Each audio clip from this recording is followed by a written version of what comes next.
E aí? Hoje a gente vai mergulhar numa das técnicas de escrita mais potentes que existem. Um segredo que tá lá, guardado numa novela russa de 1886. É sério, essa é uma daquelas lições que podem virar a chave na forma como se constrói uma história. Vamos descobrir como. Olha, quem é escritor ou aspirante a escritor já sentiu isso na pele. Tem um sentimento, uma verdade sobre a vida que precisa ser contada, que pulsa para sair. Mas aí, na hora de passar para o papel, como é que se faz? Como a gente traduz essa coisa tão profunda numa narrativa que realmente pegue o leitor, sabe? Sem cair naquela armadilha de soar óbvio, de parecer um sermão. E o resultado geralmente acaba indo para um de dois extremos que não funcionam.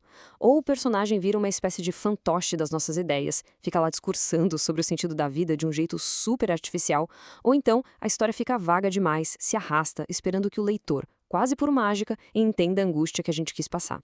E bom, os dois caminhos levam para um lugar bem frustrante. Mas e se a solução não tiver nada a ver com criar uma trama mais complexa, cheia de reviravoltas? E se a chave para isso estiver numa abordagem completamente diferente, que a gente encontra numa obra-prima de Lev Tolstói? Pois é, vamos dar uma olhada nisso. A obra é A Morte de Ivan Ilitch, e a premissa dela é de uma simplicidade que chega a ser brutal. Ivan é um juiz que fez tudo certinho na vida. Sabe, carreira, casamento, status, tudo conforme o manual. Até que um dia, um acidente besta, pendurando uma cortina, leva ele a uma doença incurável. E o livro todo acompanha esse processo lento da morte dele e, o que é mais importante, o processo do seu despertar. E é aqui que está o primeiro grande estalo que o Tolstói nos dá. Uma mudança de perspectiva que é, assim, fundamental para qualquer pessoa que escreve. A questão não são os eventos, é algo bem mais poderoso. Agora, o que é realmente genial aqui é essa distinção. A gente costuma procurar uma trama, né? Acontecimentos externos, complicações. Tolstói mostra pra gente que o segredo é a pressão. A doença do Ivan não é o foco. O foco é que ela é inescapável, imutável. Ela arranca ele do piloto automático. É essa pressão constante que faz a fachada da vida correta dele começar a desmoronar. Então a lição é essa, de forma bem direta. Em vez de se perguntar o que acontece com o meu personagem, a pergunta-chave deveria ser qual força inevitável, seja física ou psicológica, impede esse personagem de continuar vivendo como sempre viveu. A pressão é o verdadeiro motor da história. É ela que gera a transformação. E isso leva a gente para a segunda lição genial do Tolstói. E essa, olha, talvez seja mais difícil de colocar em prática. A reflexão sobre a vida, a moral da história, não pode vir do autor. Ela precisa emergir, nascer da jornada do próprio personagem. Lá no seu leito de morte, o Ivan não chega a essa conclusão devastadora porque ele teve uma iluminação filosófica do nada. Não. Ele chega nela através do sofrimento, puro e simples. É a dor, o isolamento que forçam ele a olhar para trás e finalmente fazer a pergunta que ele passou a vida inteira evitando. E o que serve de gatilho para essa reflexão é a hipocrisia que ele vê ao redor. A família, os colegas, todo mundo age como se ele estivesse só doente, como se fosse algo passageiro que vai melhorar. Essa mentira coletiva o isola de um jeito terrível e o força a encarar o quão artificiais eram todas as suas relações. E o Tolstói mostra isso de forma brilhante, logo no começo do livro.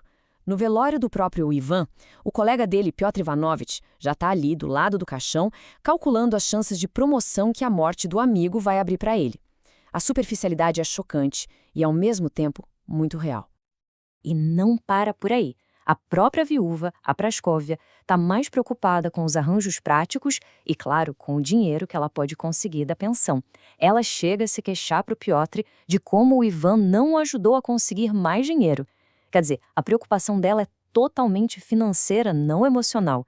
É exatamente essa mentira que o Ivan teve que confrontar no fim da vida. No meio dessa falsidade toda, a única pessoa que dá um pingo de alívio para o Ivan é o Gerassim, seu servo. E por quê? Simplesmente porque o Gerassim é honesto.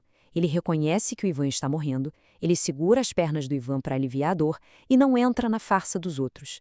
A pouca paz que o Ivan encontra vem dessa honestidade brutal e simples. Ok, beleza. Mas como a gente pega essa lição que é super profunda e transforma numa ferramenta prática? Como um escritor pode construir uma situação tão poderosa quanto a do Ivan Ilitch em uma história própria? Bom, o processo pode ser quebrado em 3 passos. Primeiro, qual é o sentimento central? É o vazio da vida moderna? O arrependimento? Segundo, qual vai ser a pressão? Que força inevitável vai tirar o personagem do modo automático? E não precisa ser uma doença terminal, tá? Pode ser uma falência, a perda de um status, a chegada de alguém do passado.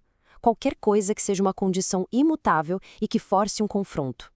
E terceiro, o ponto mais importante: resista à tentação de dar respostas.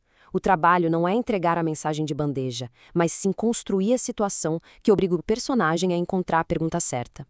A lição do Tolstói é completamente atemporal. Ela ensina a gente a confiar na situação que criamos, a deixar a verdade emergir da pressão que colocamos sobre o personagem, e isso deixa uma reflexão final, né? Que outras obras funcionaram como um divisor de águas, mudando completamente a forma como o escritor enxerga a arte de contar histórias?